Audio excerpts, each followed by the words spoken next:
At 27 years old, Marcus had nothing, no job, no savings, and a rented room he could barely afford.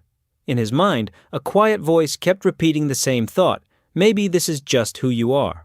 Most people in that position give up. They settle. They find a reason to stop trying. Marcus almost did too.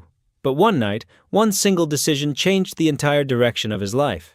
It had nothing to do with motivation, nothing to do with luck, and nothing to do with who he knew or where he came from.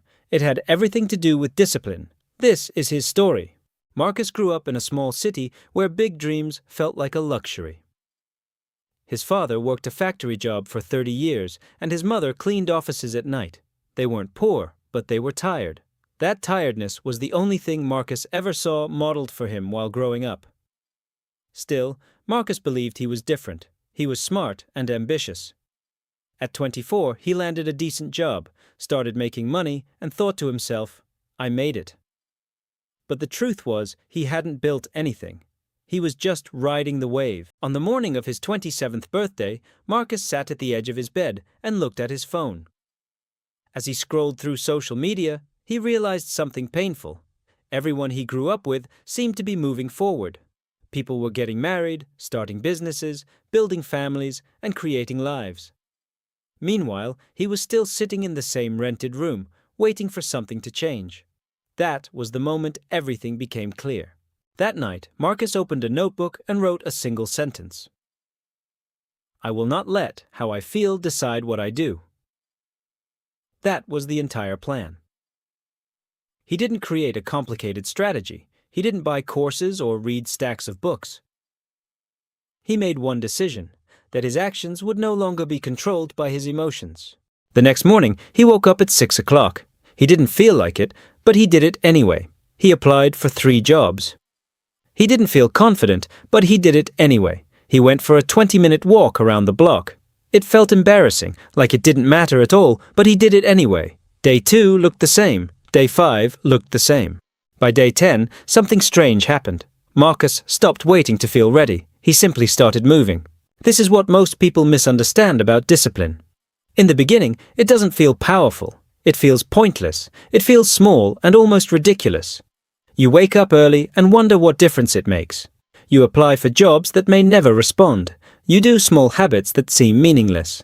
But discipline isn't about the single action. It's about who you become through repeated actions.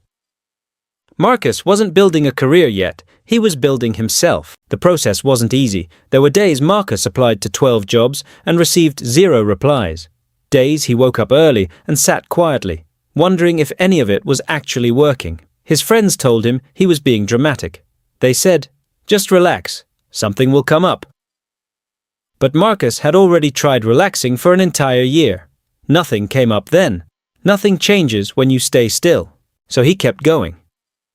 Eventually, he decided to start learning a skill online: digital marketing. It wasn't his passion. It was simply useful. It was something people were willing to pay for. Every evening, he studied for 2 hours. Not when he felt inspired, not when he was excited, every evening, consistently. 3 months later, he landed his first freelance project. It was small and barely paid anything, but it meant something important. It was proof. Proof that the system worked. Proof that discipline, not talent or luck, was the real engine behind progress. 6 months later, he had 3 clients and was earning more than he had at his old job. 12 months later, he moved out of that rented room. The world hadn't suddenly become easier. Opportunities didn't magically appear. The difference was that Marcus had become someone who didn't wait for perfect conditions before taking action. He had become disciplined. Here's something that might feel uncomfortable to hear. You already know what you need to do. You know the habit you need to build. You know the skill you should start learning. You know the task you keep delaying while waiting to feel more ready, more confident, or more motivated. You already know. The gap between where you are and where you want to be isn't information. It isn't another strategy or the perfect opportunity. It's discipline, the willingness to do the thing even when you don't feel like doing it, even when results aren't visible yet, even when nobody is watching and nobody is applauding. Marcus didn't become successful because he was special. He became successful because he stopped making his actions conditional.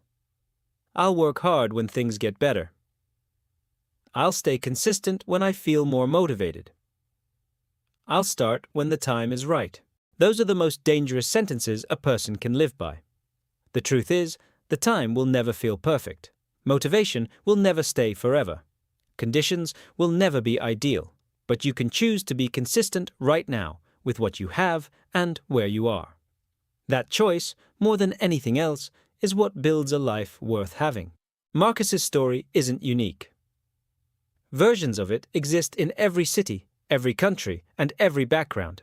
The real difference between the people who eventually make it and the people who don't isn't talent, resources, or luck. It's the decision to keep going anyway. So before you move on from this moment, ask yourself one question. What is the one thing you've been putting off while waiting for the perfect time to begin? Saying it out loud, even just to yourself, can be the first act of discipline. And sometimes, that one decision is enough to change everything.